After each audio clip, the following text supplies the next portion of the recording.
This is the current federal tax developments for the week of July 30th, 2018. Current federal tax developments are brought to you by the Kaplan Professional Education and your state society of CPAs. This week, we're going to take a look at the following items coming up. First, we have the first set of 199 CAFE regulations now have officially been sent to the Office of Management and Budget. We'll talk about what that means and when maybe we can expect to see them. We'll talk about a couple of states. Again, Wayfair continues, and that's going to keep happening for a while here. First, the state of Minnesota this week announced that they're going to test whether they can go lower than South Dakota for purposes of a de minimis test. So we'll talk about how low Minnesota is going and also maybe how low a state could go in this case. The state of Utah decided not to try that. They had a special session and enacted the South Dakota limits. So in the state of Utah, we now have the South Dakota limits are going to take effect there. We're going to talk about another United States District Court case. This one agreed with the IRS's own regulations, limits how much the IRS can charge as a willfulness penalty for an FBAR violation. And finally, we're going to talk with a taxpayer who ended up losing when the case went to the Ninth Circuit regarding whether they had transferee liability on a transaction that was set up to allow them to sell their C corporation stock and end up, or actually sell their C corporation assets, then have another party buy the stock and get paid more than they would have received had the C corp paid the tax. And the problem becomes when it turns out that the entity that bought the shares from them never paid the tax, was their transferee liability. The tax court had said no twice. The Ninth Circuit this time says, sorry guys, there is transferee liability. But let's start out with the good news. Let's go on and take a look at the fact that the Office of Management and Budget has received the 199 CAFE regulations, some of them. This information was posted on the Office of Information and Regulatory Affairs website on July the 23rd.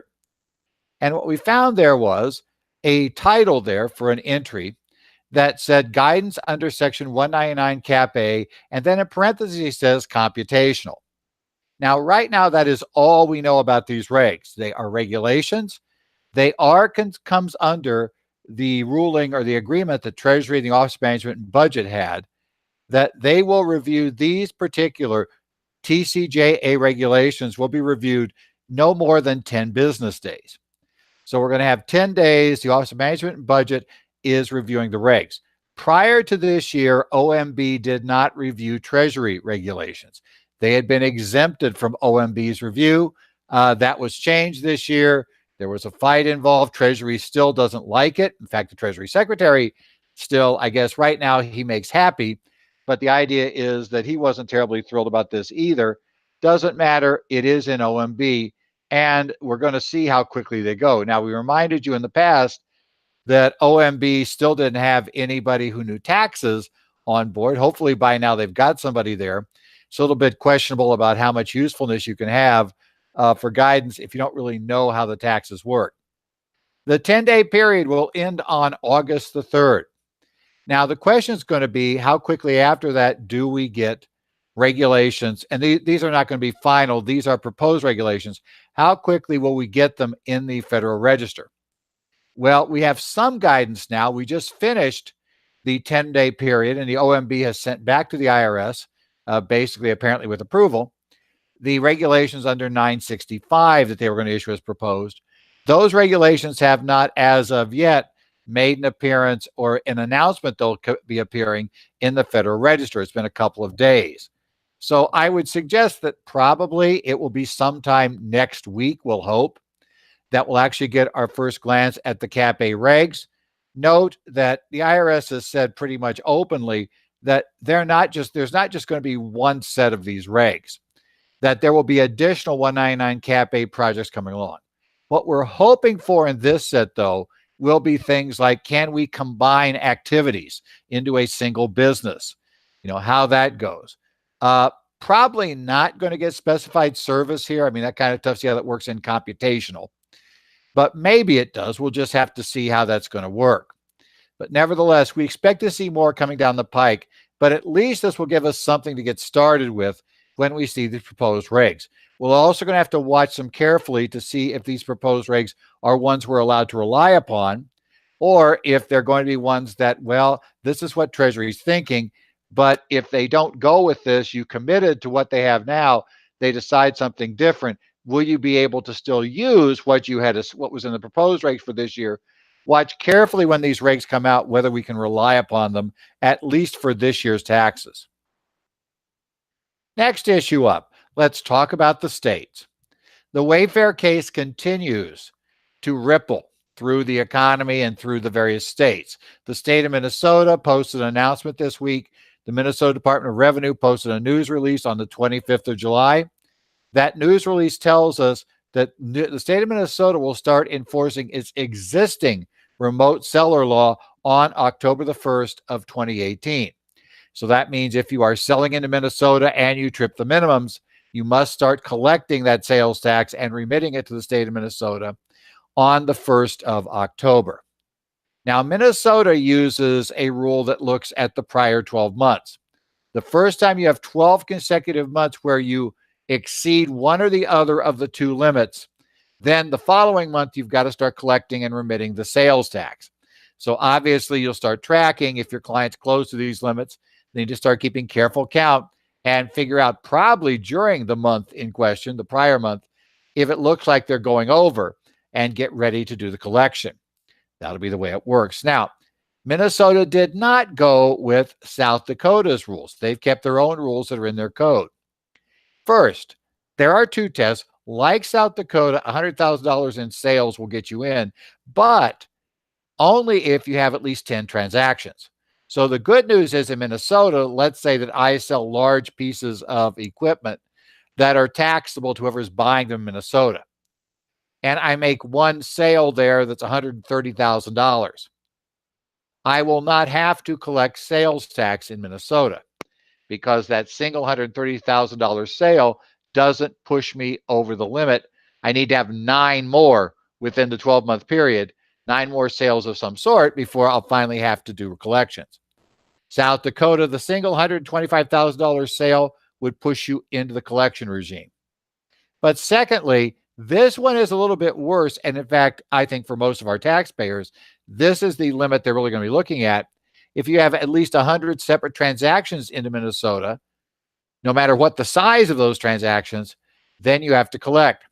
So if your client's invoice amounts are less than $1,000, so that, generally their average invoice is less than $1,000, then most likely they're going to trip first over the 100 transaction limits.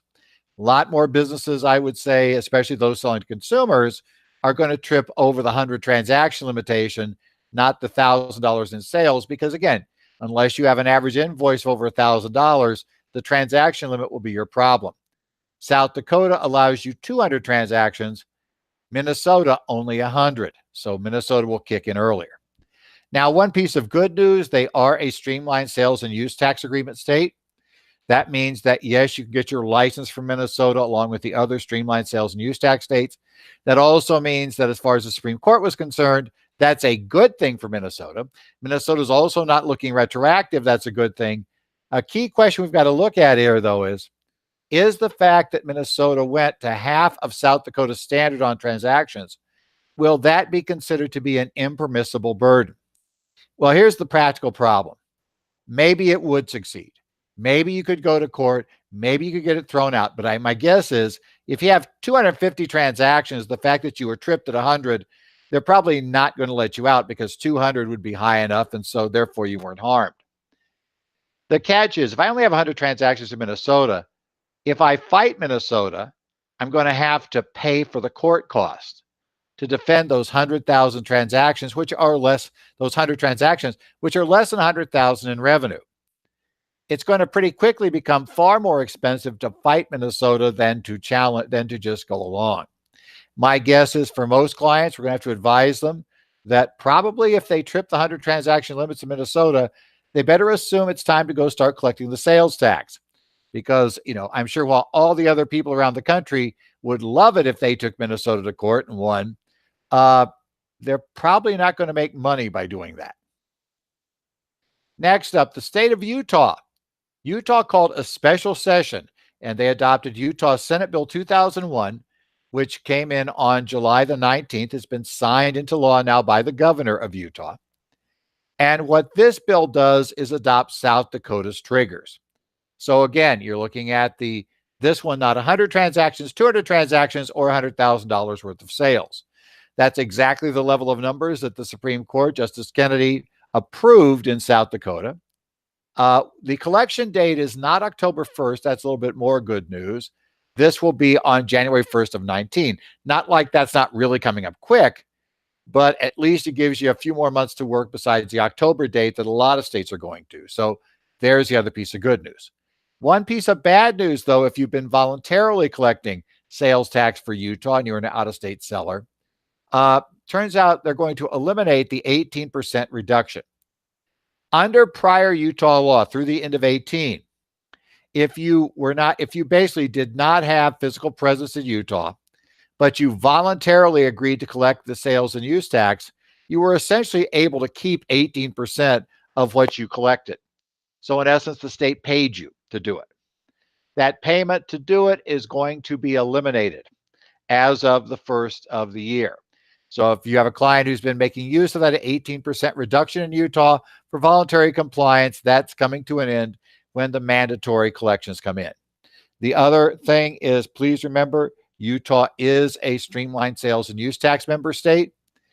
Because of that, again, we can apply all at one point.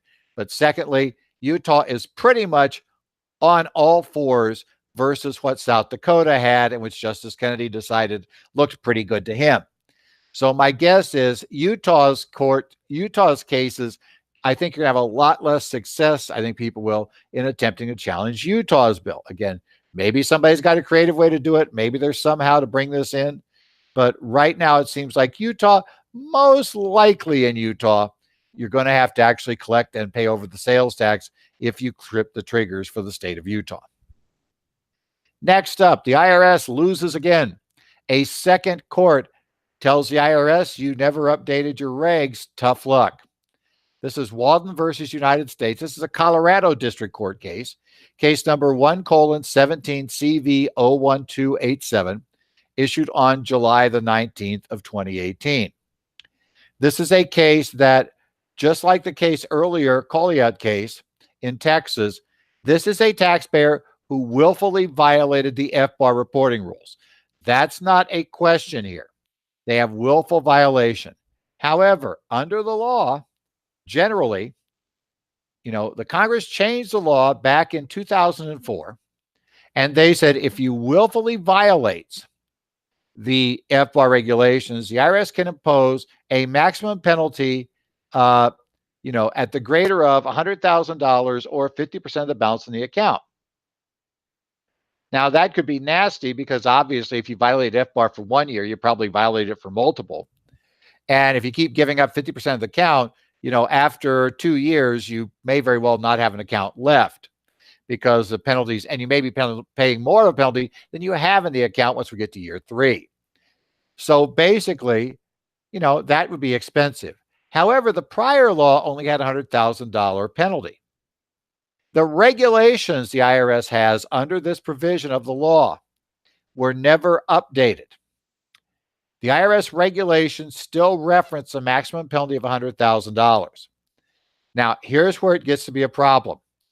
The taxpayer in this case said, okay, fine, they can penalize me, but they can't go for 50% of the account. All they can do maximum is hit me with a $100,000 penalty because they haven't changed the reg. The reg says the penalty is $100,000. The law says the maximum penalty the IRS can impose is $100,000. They're saying we read that as giving the IRS discretion to set a lower penalty, so they don't have to do 50% of the account. They could say it's going, the penalty is going to be will be no more than $100,000, which is what the reg currently says. So the taxpayer says, yeah, you know what? We owe this, but we only owe $100,000. We don't owe 50% of the penalty, 50% of the account for each year in question. The court here in Colorado agreed with the earlier decision we talked about, Colliot in Texas, the Western District of Texas, U.S. District Court had also said, IRS, you've never updated the reg. The reg is not inconsistent with the law. And you can't just say, well, Congress clearly meant for the bigger penalties to apply. Congress didn't say the penalty shall be the greater of $100,000 or 50% of the account. They just said the maximum penalty. That maximum gives you discretion. Your regulation, as written right now, would use that discretion to reduce it. Congress has never visited the law to say, no, we meant maximum. Court said, sorry, guys, as long as that reg reads the way it does, the most you're going to get on this is $100,000. This is interesting because we now have a second court in a second Court of Appeals district.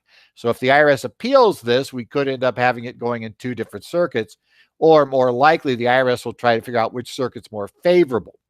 Would they prefer to hear this in the 10th or the 5th?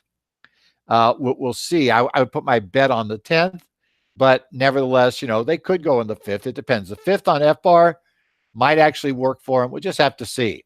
In any event, we've got to see what the IRS does.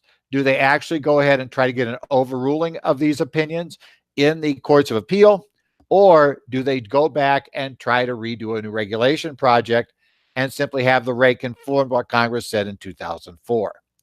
It's interesting, but obviously, for now, it looks like the IRS is going to have trouble. That'll be especially true if we get a couple more courts to throw in with the $100,000 limitation.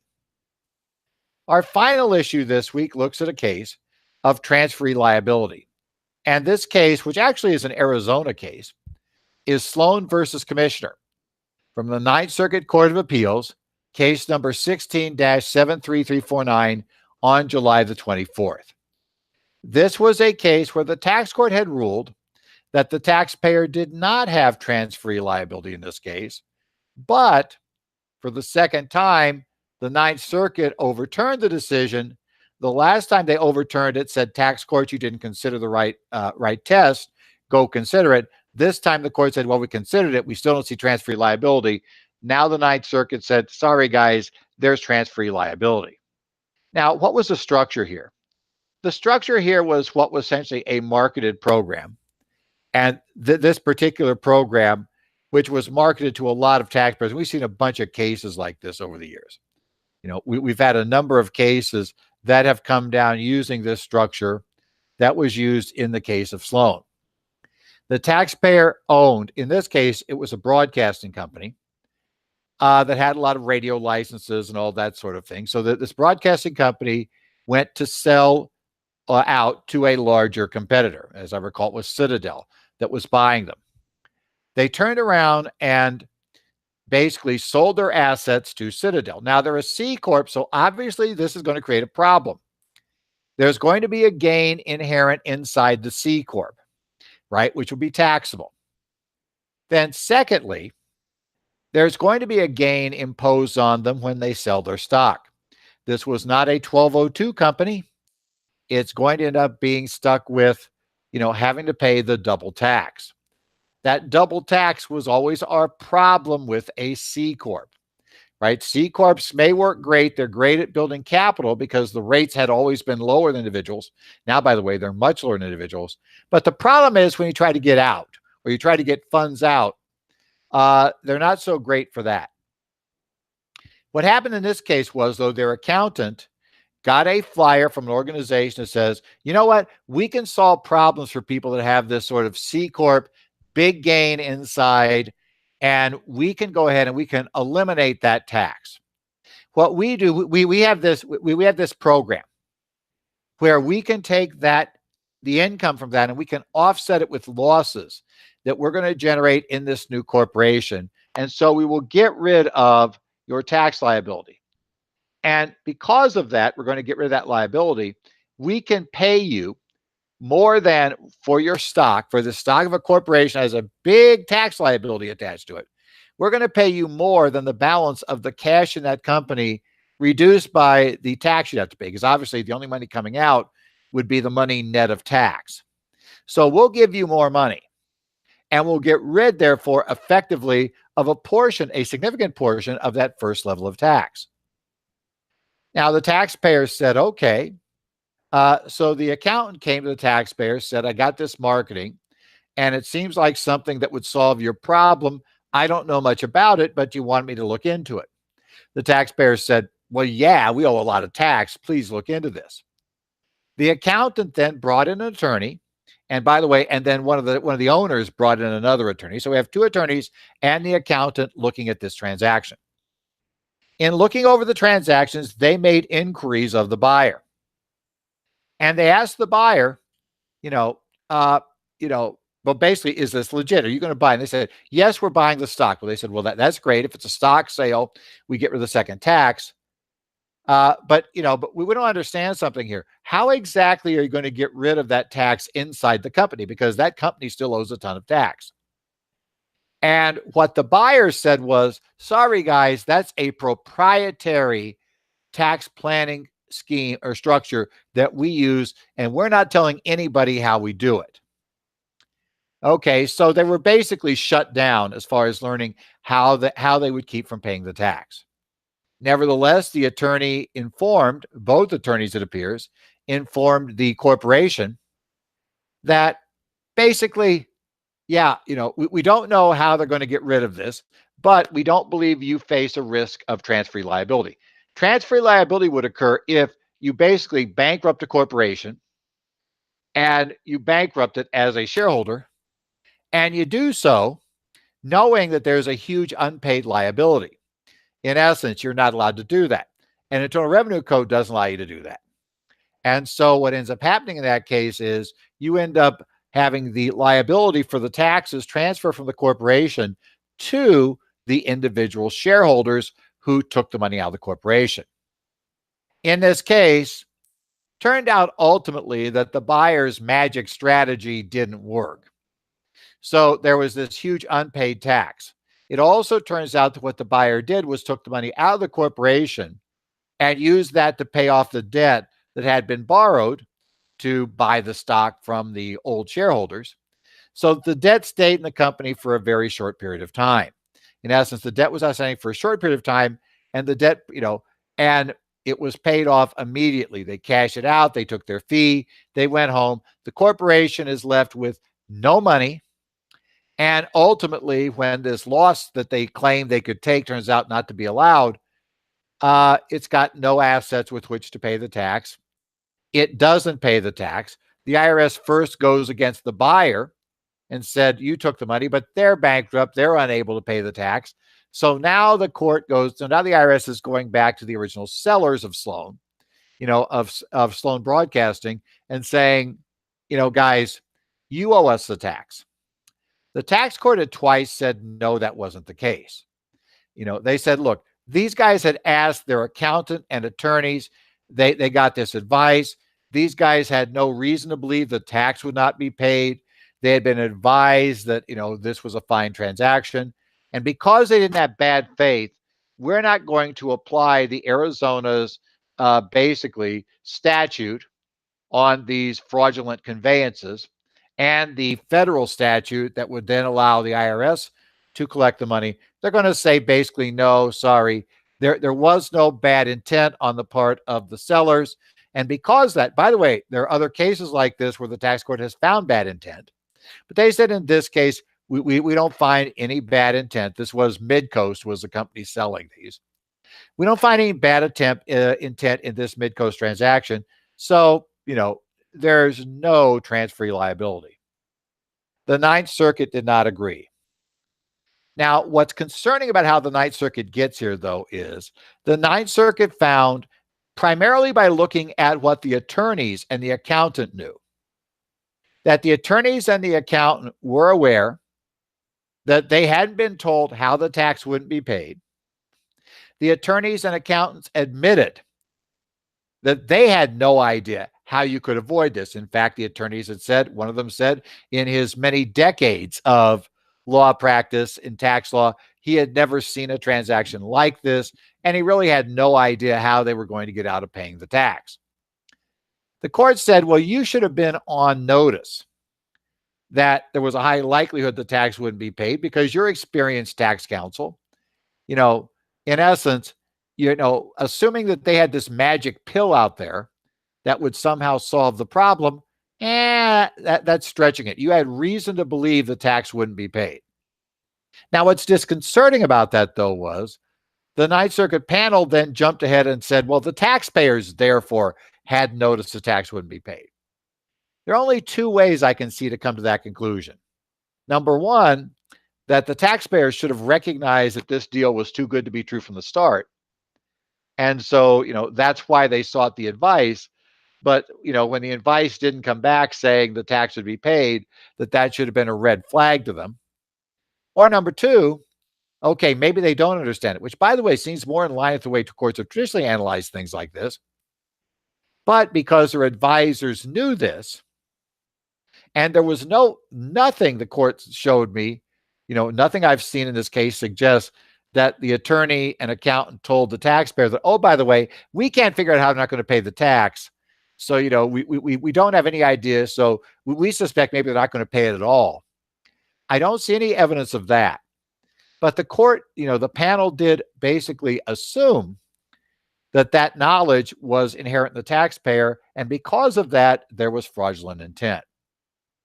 That would be a very cautionary tale for CPAs and attorneys who are asked to give advice in situations. As a practical matter, first thing is it's probably best your client doesn't go through a situation like this anyway. But secondly, as I always say, be very, very leery of somebody who has a tax planning scheme that you need to sign off on where they're not telling you how it's supposed to work. In essence, that's a big takeaway, I think, from this. Certainly for anybody here, and I'm in Arizona, any of us here in the Ninth Circuit, we certainly have to worry about this because this apparently is a test that at least this Ninth Circuit panel was using. So be very careful in this realm. I would hope that the courts don't generally hold taxpayers to this level of standard, meaning they're going to impute all the knowledge and skill of the advisor if you bring one in. To be totally frank, that would seem to be a position of the courts that would discourage taxpayers from seeking the advice, because apparently if you get a good advisor in and the good advisor doesn't spot something that we think they should have given their experience, well, tough luck. You knew it. Yeah, dangerous position. Well, again, as I say, we finish another week. And don't forget, these are paid for. We have them existing here because of the State Society CPA courses that we do here at Kaplan Professional Education. Be sure and check your State Society CP courses, the live courses coming up. Most of the states, the states we talk about, are going to offer live courses. We do live courses, both in tax and auditing and accounting for a number of state societies. So be sure to check your catalogs. We'd like it if you take our courses, but hey, you can find other courses you'll take too. I've taken other courses. I take other courses. So, but take them from the state societies. Be sure to check there. It is something, it's an environment that you don't get elsewhere. I have always found way before I ever started doing the actual lecturing that I always got my best guidance and my best education going to the live sessions with somebody who was up to speed. And the nice thing about the state society people is we tend to have people that specialize in technical areas. This is the type of detailed, deep dive guidance you simply cannot get from other locations and some sort of generic getting ready for tax season, broad discussion of some rather simple concepts on 1040s. We're talking about deep dives in technical topics. This is where you can find them. Speaking of such, remind you again, this Friday, we are doing the Farming and Ranching Businesses and the Tax Cuts and Jobs Act webinar for the Idaho Society. It will be August the 3rd, 4 hours, starting at 9 a.m. Mountain Daylight Time, 8 a.m. Pacific Daylight. Of course, I'm here in Phoenix, so for me, I'll start talking at 8 a.m. Mountain Standard Time. That confuses everybody, but basically same time frame. We are going to look at some of the really odd 199 Cap A and agriculture issues because, by the way, how Congress solved the grain glitch really causes some interesting quirks in ag. We'll also take a look at entity selections. Have that changed? We'll talk some about the 199 regs coming out. Can we group entities? So if we have the farming operation, multiple entity structures, will we be able to group them? We'll talk about where that'll be there. Information about signing up for this course, which you can do through Friday. Basically, I should say through Thursday. Friday morning will be a little tough. idcpa.org is where you can find out information about that. It will be webcast. It will be 4 hours. We will have a printed book.